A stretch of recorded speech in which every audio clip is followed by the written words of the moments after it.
আসসালামু আলাইকুম, welcome to my পাখি কারিগর ব্লগ। আজকে আমি আপনাদের সাথে কি বিষয় শেয়ার করব আশা করি আপনারা থাম্বনেল দেখে বুঝতে পেরেছেন। আমাদের মধ্যে অনেক পাখি প্রেমী আছেন যারা বাচ্চাদের হ্যান্ডফিড করানোর মাধ্যমে পোষ মানাতে চাচ্ছেন। হ্যান্ডফিড ছাড়াও যে অ্যাডাল্ট পাখিদের পোষ মানানো যায় তার কিছু টিপস আজকে আমি আপনাদের সাথে শেয়ার করব। আমরা হ্যান্ড ফিডিংয়ের মাধ্যমে বাচ্চাদের পোষ মানিয়ে থাকি। ট্যাম বাচ্চা ছাড়া অ্যাডাল্টদের কিভাবে আমরা পোষ মানাবো তার টিপস হলো, আমরা সহজেই বড়দেরকে যখন কথা বলি তখন বড়রা যেমন আমাদের কথা বুঝতে চায় না, ঠিক তেমনি ছোটোদেরকে যেভাবে আমরা পোষ মানাতে পারি বড়দের এত সহজে আমরা পোষ মানাতে পারবো না। তাই আমরা অ্যাডাল্ট পাখিদেরকে পোষ মানানোর জন্য ধীরে ধীরে এদের সাথে বন্ধুত্বসুলভ আচরণ করতে হবে। অ্যাডাল্ট পাখিরা সাধারণত একটু ভীতু টাইপের হয়ে থাকে, কারণ এরা আমাদের কাছে সহজে আসতে চাইবে না।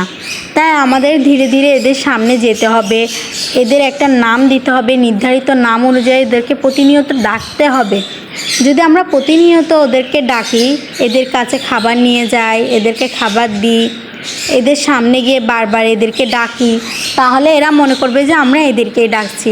যখন আপনারা ধীরে ধীরে এদের সামনে এরকম অল্প অল্প খাবার নিয়ে হাতে করে এদের সামনে দাঁড়াবেন, এরা নিজেরাই বুঝে যাবে যে না, আপনি ওদের ক্ষতি করছেন না, কারণ আপনি ওদেরকে খাবার দিচ্ছেন। ওরা এটা বুঝতে পারবে, ওরা বুঝতে পারবে আপনি ওদের বন্ধুর মতো হয়ে যাবেন।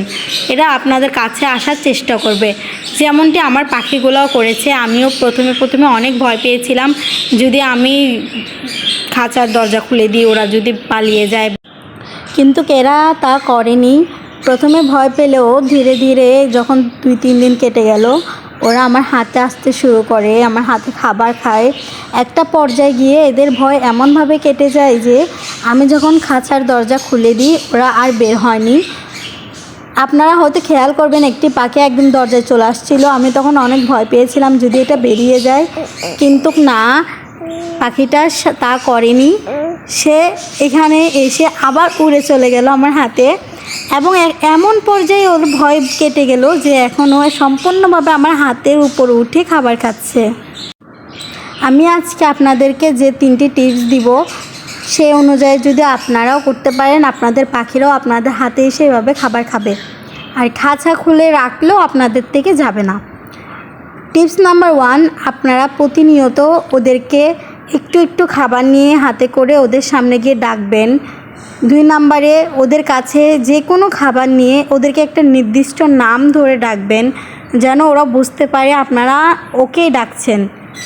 যে নামটাও ধরে ওদেরকে ডাকবেন, ওই নাম ধরেই বারবার ওদেরকে ডাকার চেষ্টা করবেন।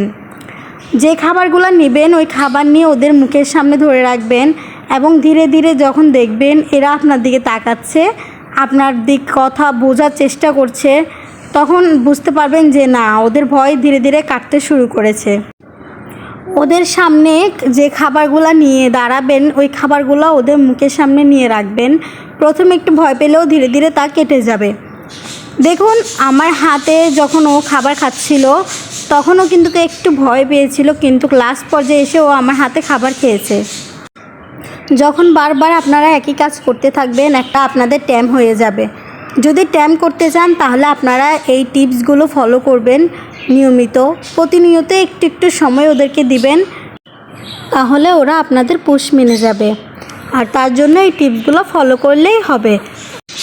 যদি আপনারা আপনাদের পাখিকে ট্যাম করাতে চান তাহলে অবশ্যই এই টিপসগুলো ফলো করবেন, প্রতিনিয়ত ওদেরকে একটু সময় দিবেন। আপনার সময়ের মাধ্যমে এরা আপনাদের আয়ত্তে আসবে।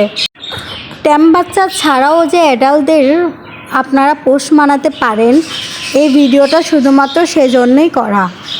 আমি কিন্তু এই ট্যাম বাচ্চা থেকে এদেরকে পোষ মানাইনি, আমি অ্যাডাল্ট বাচ্চাদেরকেই পোষ মানানোর চেষ্টা করেছি, এবং আলহামদুলিল্লাহ এরা আমার ট্যাম হয়ে গেছে। আমি খুব ভালো লাগে যখন একটা পর্যায়ে গিয়ে এরা নিজেরাই আপনার হাতে খাবার খেতে চলে আসবে।